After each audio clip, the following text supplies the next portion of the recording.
Good afternoon, and welcome to the Columbus Metropolitan Club. I'm Neil Juris, Senior Director of Communications and Engagement for the Mid-Ohio Regional Planning Commission. You also know us as MORPC. I'm also a member of the CMC Board of Trustees. Thank you to today's sponsors, the Edwards Companies, Homeport, NBC4, the Robert Weiler Company, and Steiner and Associates. Today's live stream is presented by the Emergency Response Fund of the Columbus Foundation in partnership with the Columbus Dispatch. Let's thank all of those supporting today's forum.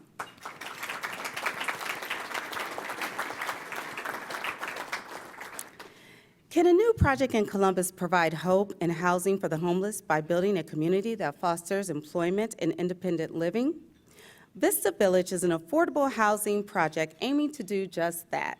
Central to the Vista Village model are 41 tiny houses, a community center, and a garden, a park, and green space. Today, our panel will discuss this initiative and explore how Vista Village might serve as a model for other communities struggling to address the nation's homeless crisis. So please welcome Sandy Doyle-Ahern, Sandy Stephenson, John Perez, and Kerry Charles, and our host, Kerry Charles, weeknight anchor with NBC4.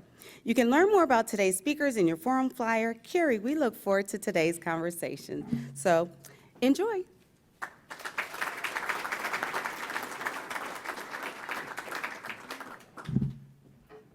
Good afternoon, everybody. Good afternoon. And thank you, Neil. So I have to start by asking, who watched This Is Us? Let's show of hands.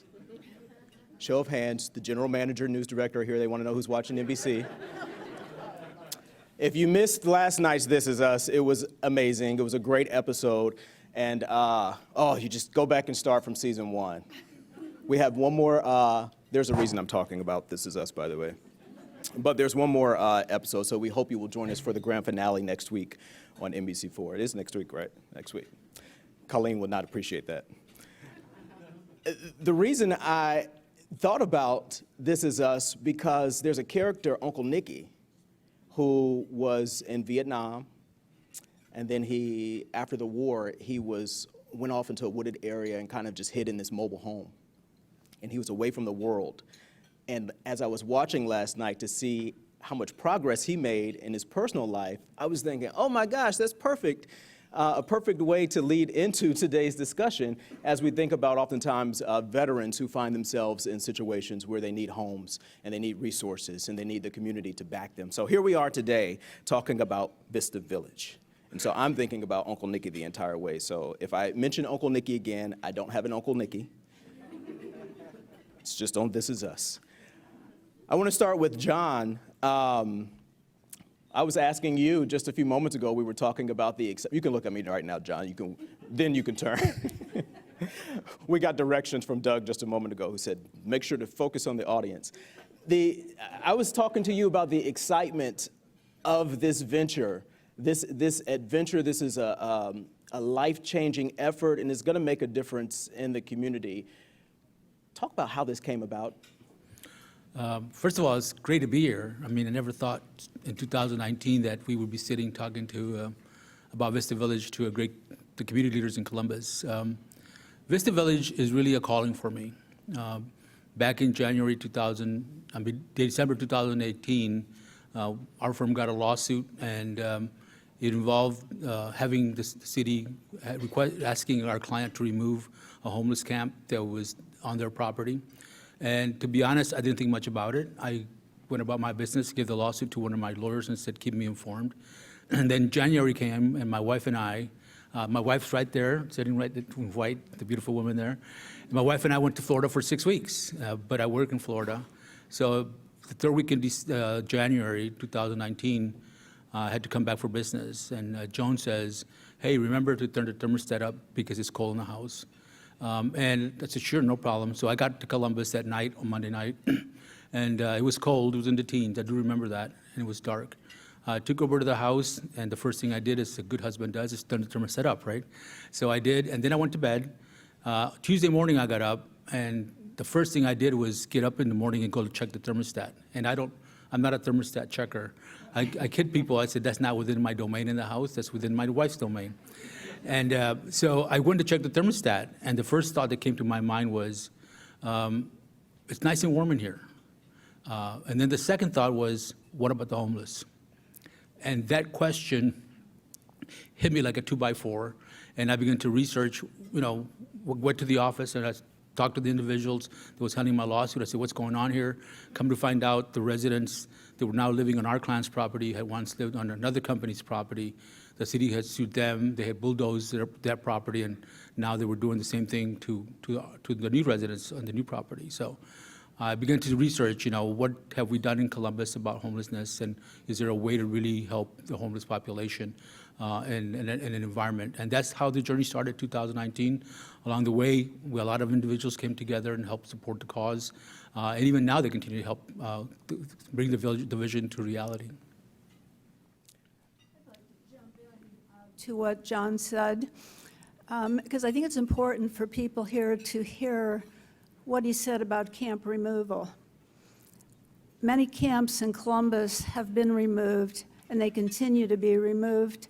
And every time a camp is removed, generally the land is bulldozed, and sometimes people's only belongings are still on that land.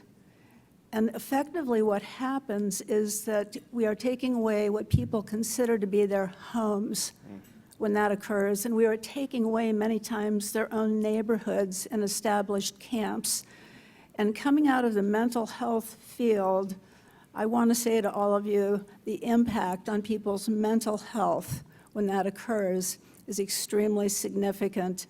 And there are reasons that these camps are removed. I'm not going to defend why they should or shouldn't be, but that does remove a person's neighborhood and the place they've considered their home. Could you talk more about that, though? Some of the effects, the mental health, the trauma that folks carry with them as a result of such a change? Well, it's traumatic, one, the first time you found yourself homeless. If you're evicted, it's traumatic. If you find yourself homeless, it's traumatic. Those are mental health issues. People lose dignity. When people have no place to live and they choose to live on the land, that seems to be their only option. And then they go through the worrying constantly about camp removal, or they don't perhaps want to be in the camp they're in, they want to be in a different camp. There's all kinds of issues that goes on in the encampment community. You're disenfranchised. As a human being, you have lost value, and you begin to see yourself as a person who does not carry value and dignity. And I think if we all consider ourselves and the value we put on human dignity, our own dignity, and the value we put on knowing we're a person of value, you really have to understand what happens when those things get stripped away from people. I think we're going to revisit mental health and the resources throughout this afternoon. Sandy, your involvement in this project? Yeah, so thanks for having me today. My involvement probably comes from a different angle to get to this particular project. So I've been involved in working with homeless situations for a long time, probably about 15 years or more. And one of the things that's really important to understand about our community is we actually have an incredibly robust, well-meaning nonprofit, government, and private business sector that want to try to solve this problem. But what's happening is we have tremendous market pressures, and this is prior to this year. This has been going on actually for a long time, that are affecting housing affordability across the landscape. And so what's happened with our homeless situation is that we tend to think about this as populations of people. We think about homelessness with families. We think about it with individual men, with individual women. This project is specific to veterans. So there's a lot to talk about here, but with this particular project, it just speaks to me because anything that we can do to try to move the needle for establishing some sense of stability for people is deeply important. And we have to understand in this community that while we have incredibly wonderful things going on, we also have to work a lot harder to create pathways for opportunity for people. The only other thing I want to say, because I think it's an important establishment point about homelessness, if you've ever been around families or people who find themselves in that situation, it's important to realize where they've come from and how they got there. Most people do not come into homelessness because they're vagrant or begging on the street corner. That is absolutely a misnomer, and it's just simply not the truth. Most people find themselves in difficult circumstances. Often they're employed. Often they're just not able to make ends meet. We see incredible racism in homelessness, and we have to confront that. So I just want to put that out there because we have to create pathways not only for housing, but for employment, mental health, and all the things that come with creating a stable life for people. So I've been doing this for a long time, and this is just an exciting project that John got off the ground, and I'm really proud to be part of it. How have you seen things change within the last 2 years, especially as we talk about the weight of the pandemic? Yeah, that's a great question. So the pandemic, really what it did was just accentuate what was already happening. So we have a situation where we have neighborhood destabilization, we have great economic opportunity, but not necessarily connectivity to that opportunity. And so as we moved through an incredibly difficult time that we've all had our own challenges with, what we're seeing is the outcome of the lack of access to particularly electronic systems. So if you're, as we all know, if you're in school or you're at work and you can't access your job or your school, we're seeing a widened gap on that front. And that leads to other widened gaps. We have tremendous food insecurity right now, and the housing market being what it is, has really put a point on this issue that is deeper and bigger than anything we knew before the pandemic. And I'm telling you, it affects every single one of us in this room. So as we talk about housing, we really shouldn't be talking about affordable housing, because that's a misnomer. What's affordable to me may not be affordable to someone else. We have to talk about housing in general, and that gap has widened even more significantly. On the flip side, we've had tremendous opportunity. So what's happening in the Columbus region right now is so incredible, and we have got to work really hard to create those synergies between the problems and the opportunities. So what's been the reception from the community, from leaders, as you all talked about this project, John? You said you wanted to do it. You started to plant seeds. Oftentimes when initiatives arise dealing with helping people who are homeless on a larger scale, you know, it's frowned upon in many ways. I mean, that's just the truth. Yeah, I think when we first started, of course, you start with a concept, you start with a plan, and then you begin to put some real substance around it. And as we moved along, we began to form a concrete plan. We researched what was happening in other communities with respect to housing while they were addressing it. Columbus was doing what a lot of communities are doing in the same spectrum. And then we also looked at innovation. What are other cities doing with respect to housing when it comes to communities? And what we really fell upon was the dignity that a tiny home provides, and the fact that we were trying to move people forward from homelessness to employment and hopefully home ownership, which is really what all of us want in life eventually, you know, from the opportunity we have before us. So I think we spent 2019 planning, 2020 came along, and we started continuing to plan some more. The first thing we did with our plan was we started, after we formulated it in March 2020, we began to meet with the individuals who were serving the homeless community, and we vetted what we were doing, our concept, our thoughts, what we designed, we vetted it with them. They gave us some information, they gave us feedback, and we reformulated what we were doing.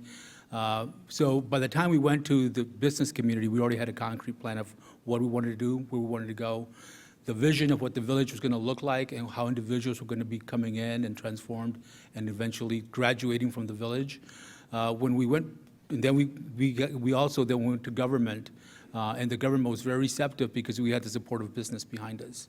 When we started, our estimated budget is $6 million.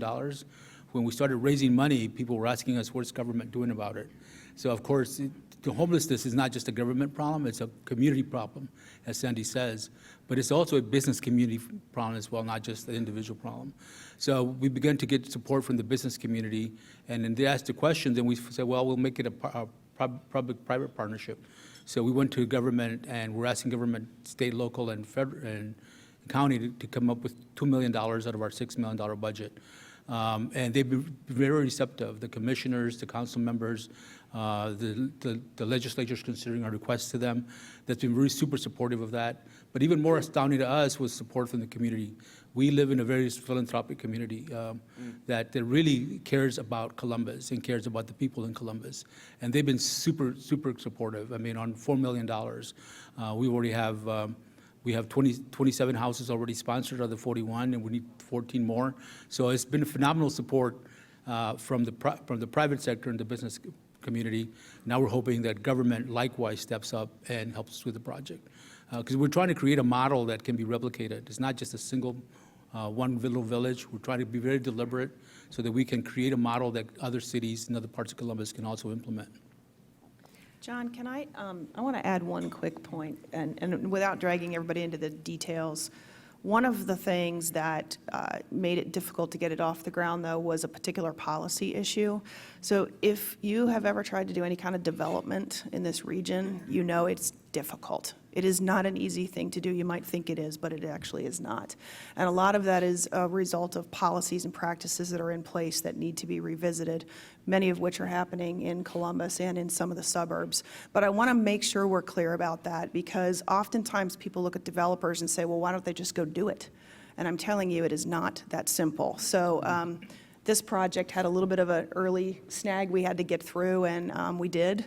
But it took a little bit of finagling to overcome a policy issue that was actually quite small, but could have stopped the project. So I just want to be clear as we talk about this, that there are a lot of avenues to getting this work done, but we've got to all be working together to really work on policy issues as well.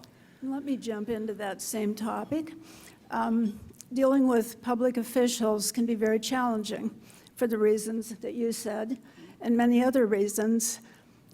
I started working on meetings with public officials in around 2018, as I refer to now as BC, before COVID. So we all have to think about that. But they listened. But in our community, a lot of money is given to the Community Shelter Board. Public money goes that direction, and it is well spent. It is needed. When we started showing people pictures of camps that had been bulldozed and started showing community officials pictures of tiny villages in other communities that don't have plumbing, because that's key. Tiny villages are in many cities in the country, they don't have plumbing. There was one model in particular that could be built for about $7,900 a piece. It's a Conestoga wagon. It's on wheels. That's how this community got around the code about a tiny house. They used seriously, they used Conestoga wagons, and it worked. But there was interest, but there was always a statement, if it doesn't have plumbing, it's not going to happen in Columbus, Ohio. And I said, people are living out in camps that the city hasn't sanctioned, and they don't have plumbing. And you don't even put porta pots out there for folks. You don't even put trash receptacles out there for folks. Well, if we did that, we'd be sanctioning camps. And then people downtown, and I get it, they got upset because homeless folks come downtown. And if you're coming out of a camp or you're coming out of a shelter and you're downtown, where's the toilets? We started talking to the city 10 years ago about public toilets downtown. 10 years later, we're finally going to get them. And you think again about the human dignity of people and what it must be like to leave a shelter or leave a camp in the morning, get on a bus, get off, and have no place to go to the toilet. Not in a restaurant, not in a building, and no public toilets downtown. We are going to have them now. So progress occurs, it's slow. It's been very slow. Thank you. And to your point, If I can just add. go for it. Our houses do have toilets. We were fortunate when we knew that we were developing something that was going to be different in Columbus. We knew that we had to have the right piece of real estate. We had looked at other real estate. The infrastructure expense was very expensive. The zoning laws would be very time-consuming and expensive as well. So we were really blessed that we found a piece of real estate that would have been owned by a developer, a residential developer. And they had laid out the infrastructure. They had already put all the lots together. So when we started the process, we started basically following what was already approved. So we left minimal obstacles for any city official or any government official to object to what we were doing. And our houses, they're 420 square feet home, modular construction, all wood construction on a frame. They do have a toilet. and a shower, and they do also have a kitchen and a bedroom area. Because in our mind, if we're going to move people forward, they have to learn how to live on their own. They learn how to cook their own meals, how to wash their own clothes, how to clean their rooms, how to make a bed, all the basics that many of us take for granted. We want to train our residents to do that. So that's part of what we have. So in our village, phase one, the 41 tiny homes, they're all going to be, the standard that we've been using is, if I don't want to live there, our residents are not going to live there either. So we are moving forward with, hopefully, full blast, trying to make sure that the place where they live is a place of dignity, because we want them to focus on moving forward from where they are. Sandy, I was going to touch on, and you leaned into this, but this is a quality of life issue that we need to keep in mind as we make these changes to help folks in our community. Absolutely. I think we all appreciate this terminology, quality of life, and most of us can define what it means to us. And it means many things. It's health.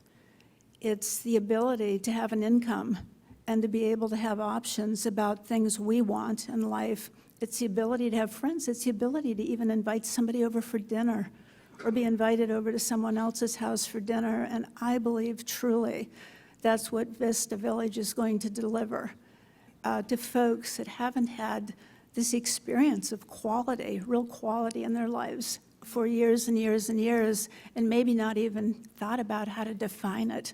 So that will be an opportunity for people. It will be redefined in their lives, and we're just very excited that this is happening in Columbus, Ohio.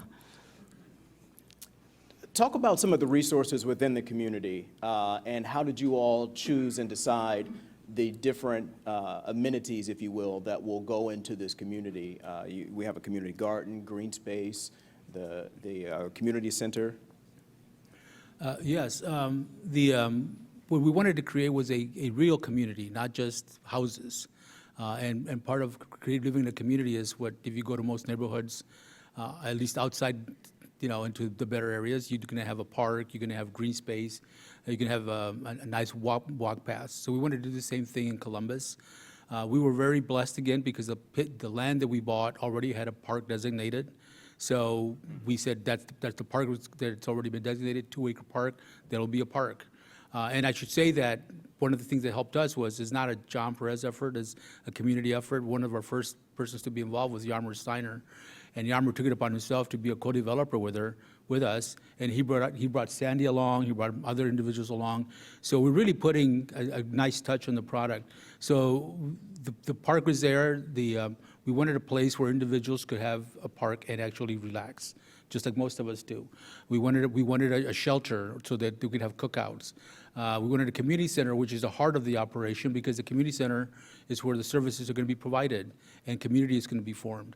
We didn't want our residents to get on a bus and travel 3 or 4 hours to go to a counseling session.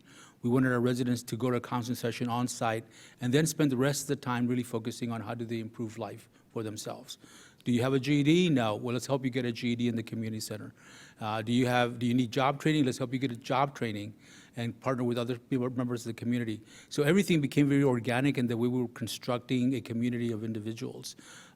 We also, the design is a gated community. That means we have individuals, our residents can come and go, individuals coming in who have to sign in. And the reason that was important to us to have a gated community was to provide for the safety of our residents, that have been traumatized. We wanted them to live in a safe environment. But the other thing that we wanted to do was bring volunteers in. Volunteers are going to be the heart of the operation as well.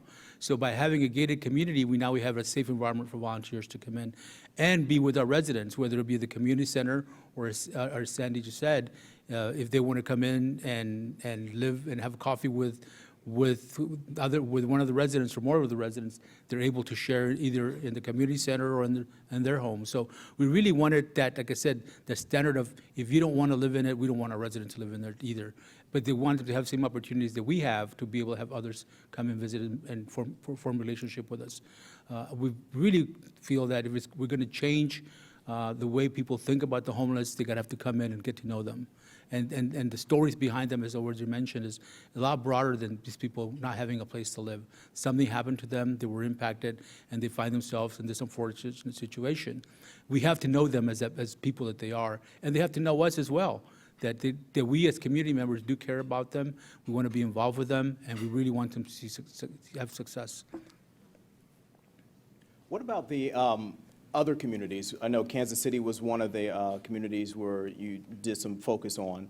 What didn't work in Kansas City, or that you didn't want to include in this project? Well, in Kansas City, it's called the Veterans Project. Among the villages we visited was Kansas City. What we liked about them was that they actually are transitional housing, and they actually want to move people forward. Their success rate is 85%, so that's going to be our benchmark of individuals that come into the village. 85% of them ultimately leave within 18 to 24 months and find employment. So we set our benchmark as being that number. The thing about the Veterans Project, by its name, it's for veterans only. So we thought we wanted to have a more diverse community at Vista Village. So we're looking for individuals from different population groups, veterans included, but those individuals returning to society from incarceration, they need help, or they end up getting in trouble, individuals who are working in a recovery program from some type of addiction, kids aging out of foster care to the extent that we can help them, and then individuals, which was our primary touch point, living in the camps who want to move out. I mean, I was really touched when I went to visit the camps, and if you've never gone to a camp, it's quite an experience. We went to one of the camps, and we were talking to a gentleman there who lived with an older woman part of the camp and a younger man. And during the conversation, he says, "Hey, I got to go now. I got to go to work." And I said, "You have to go to work?" And he says, "Yeah, I got to go to work." And he pointed to which he was going. That's the kind of people that you really want to help. I mean, that person is motivated to move forward. They need a helping hand. And Vista Village is going to be a place that we give people the helping hand that they need to succeed. There is an amazing effort in Austin, Texas, that you ought to look at. I believe it's called Fishes and Loaves, or Loaves and Fishes, but it started out as tiny village without plumbing, but a large commissary with showers and toilets, which is how most of them were developed. And phase one was so successful. The community around it really didn't want it initially. There was fear about what might happen with those people moving into our community. It was so successful that they were able to move on to phase two, phase three, phase four, and they have more planned. And actually, crime does not take place in the surrounding areas. The gentleman that I had the opportunity to talk to who manages there said, if there's any crime, it's people in the neighborhood coming into the tiny village sometimes. But it's just been an amazing effort of people coming together, and it really has made a significant difference in the number of people that are in camps and on the streets in Austin as homeless. Sandy, you talked about challenges that this effort faced on the legislative side with policy. What are some of the other challenges you all encountered bringing this to life? Well, I think I'm going to talk globally in answering that question about kind of addressing housing in general. There's the number one problem with getting housing done is the NIMBY syndrome, the not in my backyard. We all know it, we live it. And we have to be willing to be more open to addressing opportunity for all kinds of people, which means building housing of all types in all parts of our region, not just Columbus, but suburbs and so forth. So challenges, something John said early on, I guess I want to backdrop to, because it's really critical, and I want to make sure this point wasn't overlooked. He made the comment about the fact that this particular piece of land was already ready to develop.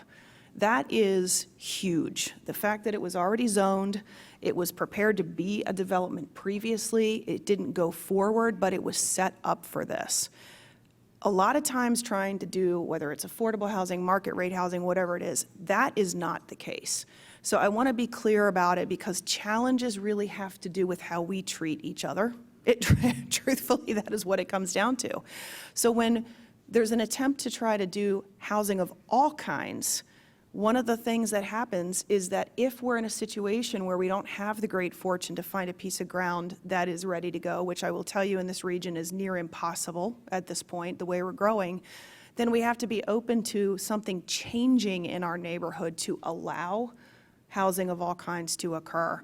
One of the very commonly understood things about our region is that because of the lack of diversity of housing, people who can actually afford to rent or buy more will rent down. And the reason they do that is because it gives them more disposable income. Makes sense. But what's happening then is people who can only afford in that particular range have no housing to go to. So this is a systemic problem. It's not a theory. We know this about the data. So the challenges really come to being open-minded as our community grows to allow other people to come in and give them the lift that they might need. And I think that challenge is less about policy and more about how we're willing to grow and treat each other. And that's what I was getting to earlier, talking about the reception, that not in my backyard, that has to be a challenge as you all, this plan sounds like it's going to be a success, but how do you expand that into other communities dealing with that notion? Yeah, there's a lot of people trying all the time. So, I think it's probably about approaching people in various neighborhoods who are already existing residents and educating people about the opportunity to bring other residents. And this does not mean opening doors to people you don't want to be around. That is just not, that's a misnomer. This is really about opening doors to people who want the same things that we all do. Raise a family, have a good job, have a safe place to go, be able to flush the toilet. So, some communities are embracing that really well. Reynoldsburg, Whitehall, doing tremendous work around this right now and having great success because they're creating the pathway and the doors to allow that to happen. Other communities are challenged with it, and I think we're just going to have to continue to be willing to talk about it and try to move projects along. The last thing I'd say about it is it's fear. I mean, the reason projects get killed all the time is because people think there's something bad going to happen. And as Sandy pointed out, the data will tell you that is absolutely not the case. Once we build those projects, people find out they have nice new neighbors that they're willing to get to know. So we've just got to keep the door open for each other. Yeah. If I can add on the obstacles. When we first started in 2019, first developing, Lexi Rogers, who's over there, was one of the people that had been with us from the beginning. She did a lot of the research on what was going on in other communities. And we did look at Community First in Austin, Texas, as Sandy mentioned. I got two Sandys, Sandy 1 and Sandy 2. But Community First they had communal toilets, communal kitchens, they had RVs in their park. And so when we looked at that and we approached the city initially in 2019, they said, no wheels, and we'll look at it. So we started developing something that would fit within the parameters that they had. Our biggest obstacle, the city's been wonderful because as was mentioned, we already zoned for what we're going to use it for, and we have the infrastructure. Our biggest obstacle is having the community, the leaders think differently than they've been thinking, because a lot of the thought in Columbus is around apartment complexes. And so we come in with tiny homes, and they're not used to tiny homes. I mean, tiny homes, Ann Bishop is here. She touched on tiny homes a long time ago, even before I started talking about them. And she ran into her own obstacles.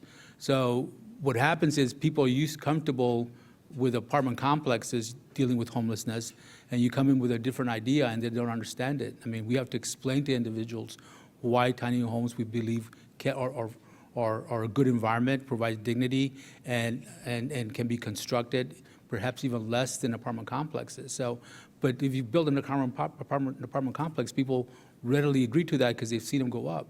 So our challenge is just having people think about addressing homelessness in an environment that provides dignity, but different than an apartment complex. That's been our biggest challenge. But the community, the business community, has been very receptive, and the government officials who we've talked to have also been receptive to tiny homes at Vista Village. And of course, our goal is to create a model that can be duplicated so that we address the issues, and hopefully we can have other tiny homes in Columbus and other parts of Ohio. And I think that if we can succeed in our village and prove that, yes, property values, we're going to go up, There's no crime that's going to come in, not going to be impacted, and people are going to succeed. We're hoping that by establishing meeting those goals, that then other parts of Columbus and Ohio will be receptive to this type of concept. And I think it's important for all of us to acknowledge that all of the above is needed. Apartments can be a really good thing. They're needed. More is needed. Tiny villages, tiny homes are a wonderful option for many people. They're needed. More is needed. Allowing people to move into our neighborhoods who are different from us, who may value different things, may worship differently, or are different people. We need to learn as human beings to open up to each other, to be kinder. There's a lot of lip service to that. So as we don't necessarily do it with each other, it's easy to imagine why it's been hard for people to envision different types of housing that have different appeals to different people, and it's something we all need to commit to together. And I will say again, as a mental health person, it is the mentally healthy thing to do. We will begin taking questions from the audience on the live stream and then from you all here. The microphone is set up in the back, so be sure to go back and get your questions thrown in if you have any. They're running up already. There we go. We'd like to see that. How can our audience hear, the folks watching at home in their offices, how can they get involved in an effort such as Vista Village? I'll take that one. First of all, I mean, I think you have to talk up the project, let people know that you support something like this kind of concept. Right now, we really need your help with the government officials because they're considering budget items, and that's 1/3 of our effort, the funds that we need to construct. Both, so call council members. We met with all of them. They've been very receptive. The commissioners, we met with all of them. They've been very receptive, and we've met with senators and representatives in the governor's office. But, just as us, if you get involved, that'll help a lot.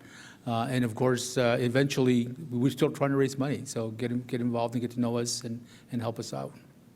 And I know we're going to take questions. I just want to add a broad stroke to that question. I appreciate you asking it, Kerry.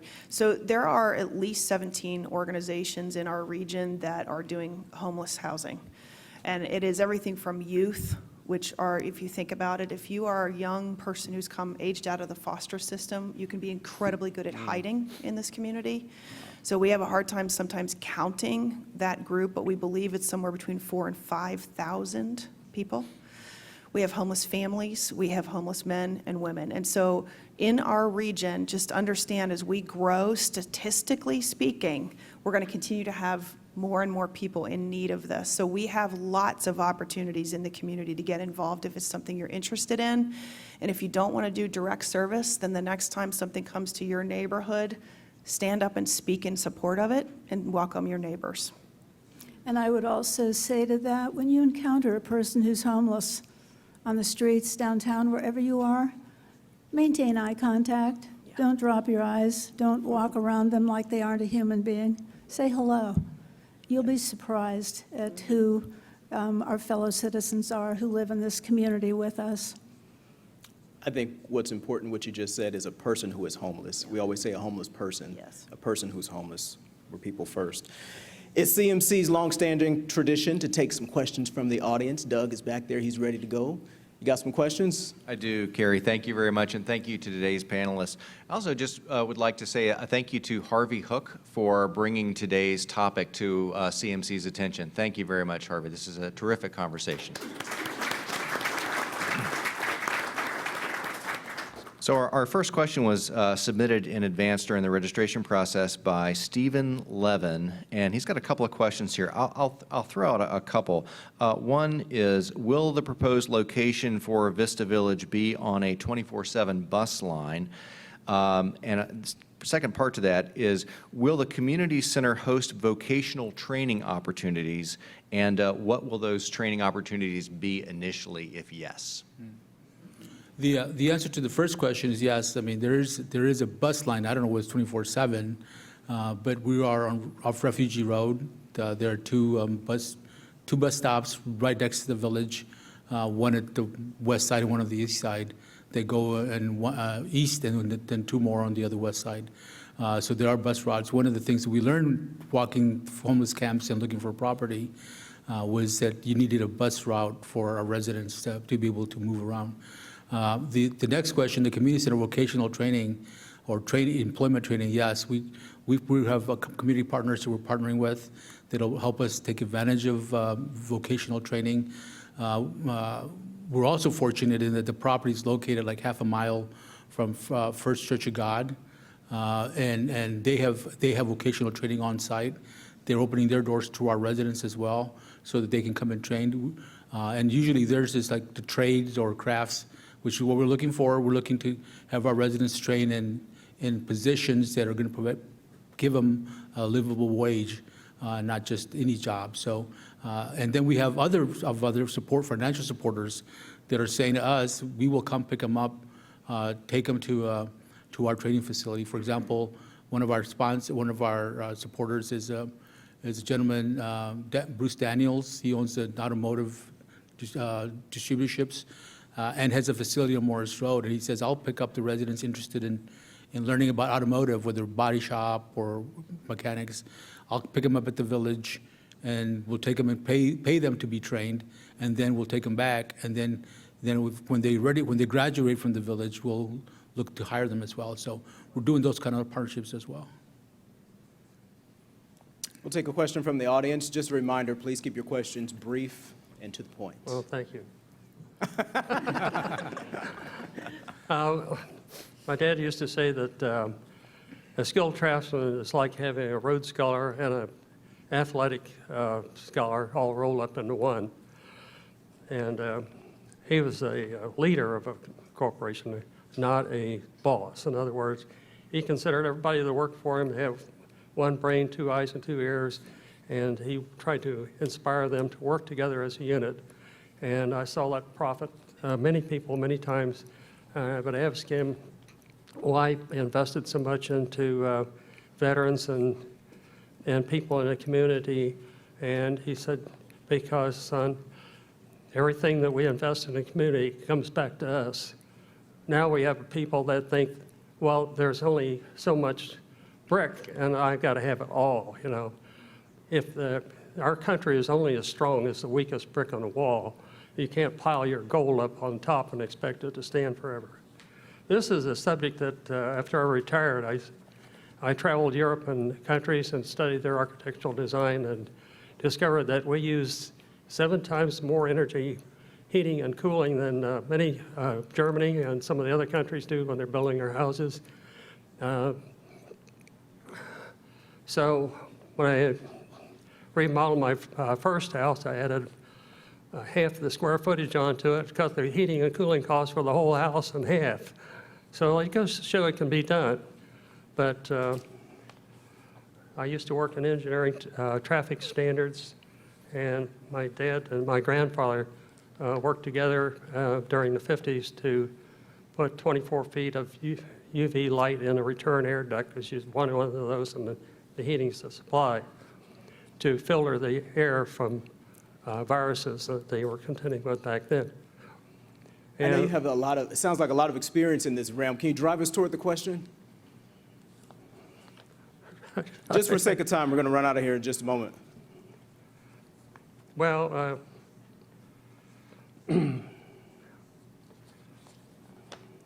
I wish I could partner with some of you guys, because I think you're right in the field I'm interested in. Well, I tell you what we'll do. I think we'll be sticking around just for a bit. A few of us will be hanging around. That way we can exchange cards and talk and have some discussion about what we can do and partner.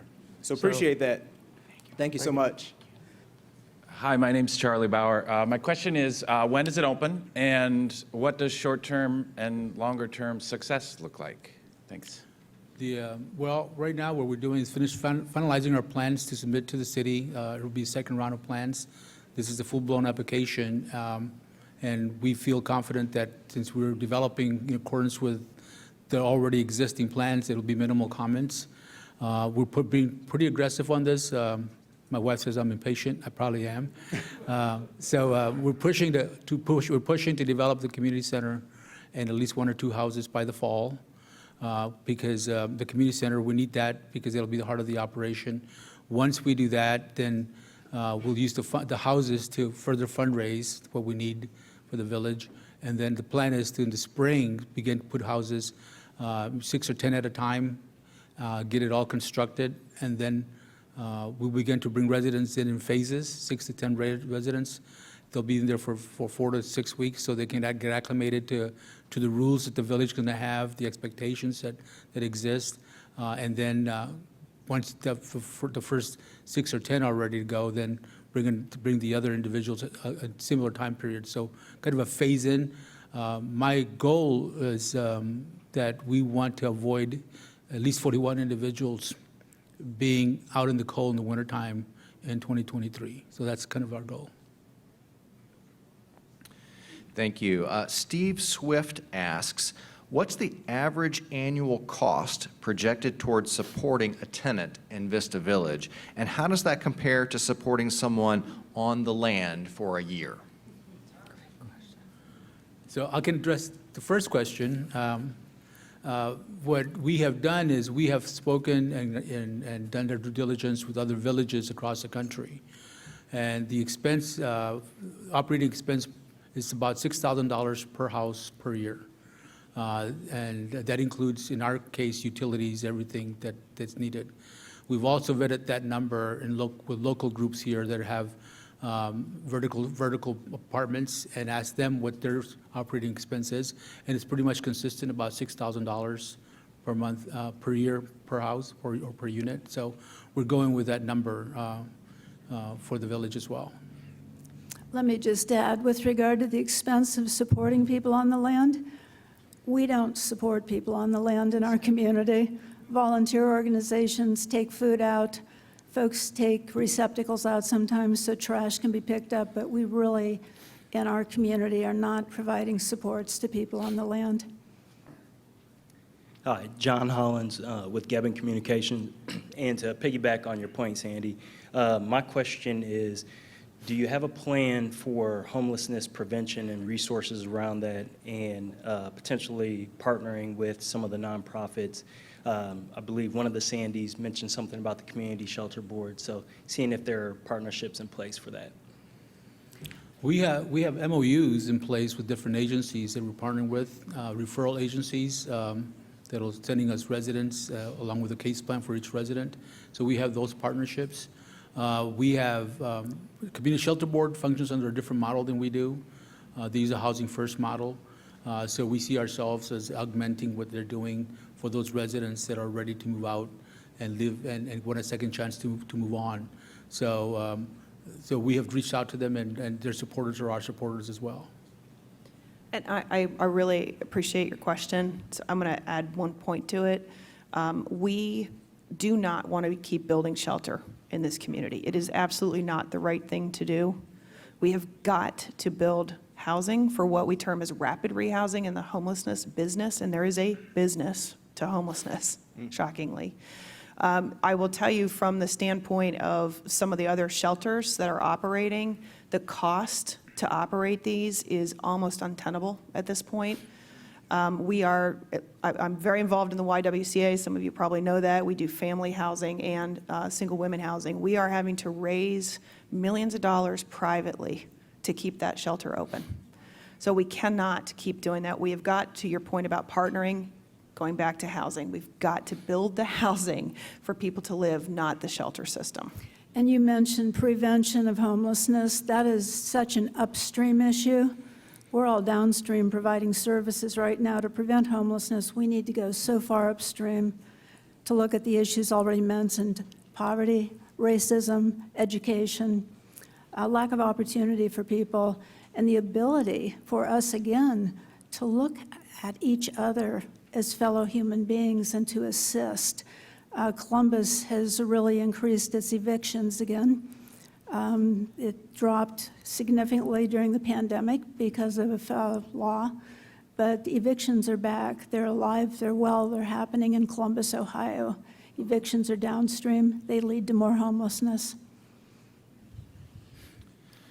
Thank you. I think we have time for two more questions. I'll start with one from the live stream audience. Key Barnes asks, will the Vista Village support personnel be full-time paid staff?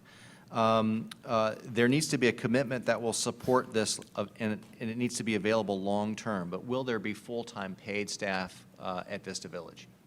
The answer to that is yes. We plan to have full staff. Questions have been asked, for example, like, do you plan to have 24/7 security? And the answer is no. The villages that we have visited do not have 24/7 security. They basically implement guidelines and expect the residents to rise up to that level, which I think that I'm of that belief that if you tell people this is the expectation of conduct, they will rise to that level. But we do have to we will have paid staff. We also want to leverage volunteers. I mean, when I started the project and thinking about it, I thought it would be great if somebody wrote me a check for $6 million. But then I realized that that would not accomplish the goal of having community involvement. It's having people like Bob and Weiler and his family that are involved that bring other resources to us. So we're raising it, Bob said, the hard way, but it's the better way to do it than just writing a check, in our opinion. Hi, my name is Leah Boyd. My original question you kind of hit on about those centers being a large sum of money to keep up and things like that.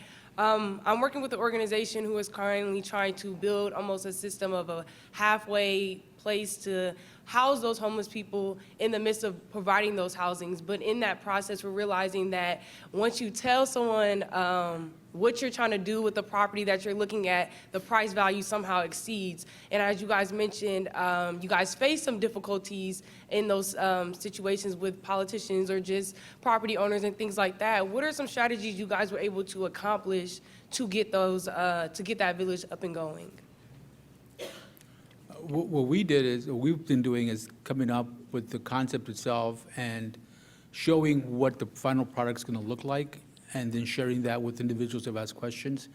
We're waiting to have a meeting with the full-blown community until the city approves our plans, because we don't want to waffle on what's going on. But individuals have come to us and asked us questions about what are you doing, and neighbors, and we've advised them and we showed them what we're doing. And in fact, if you want to go online after the presentation, we have a video that and PowerPoint, you can look at the product itself.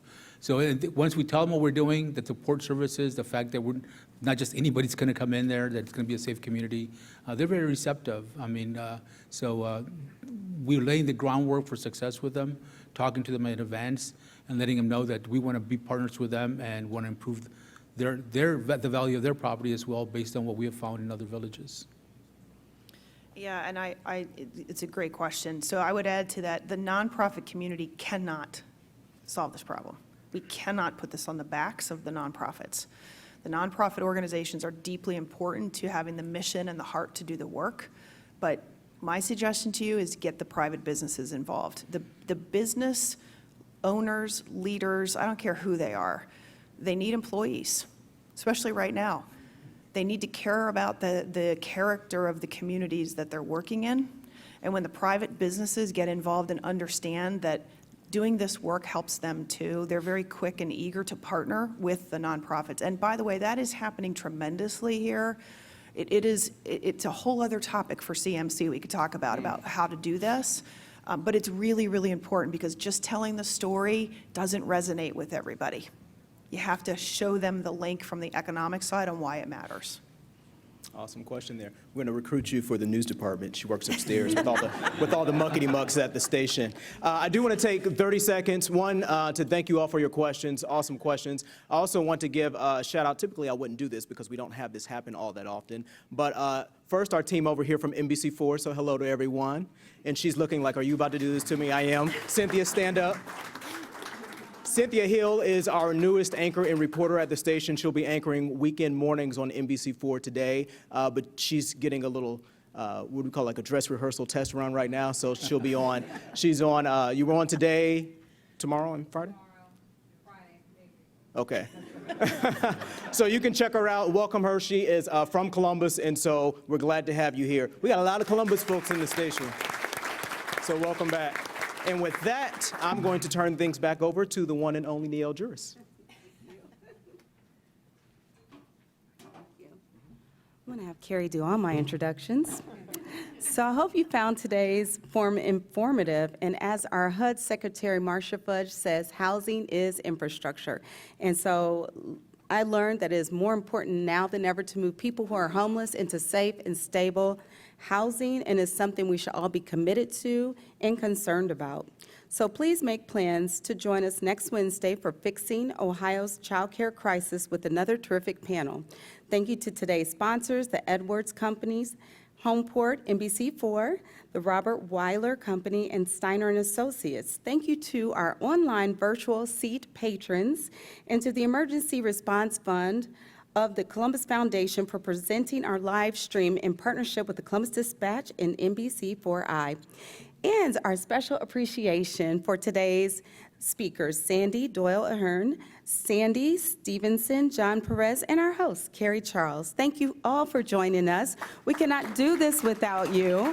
We look forward to seeing you next Wednesday as the CMC presents another community conversation. Enjoy your day.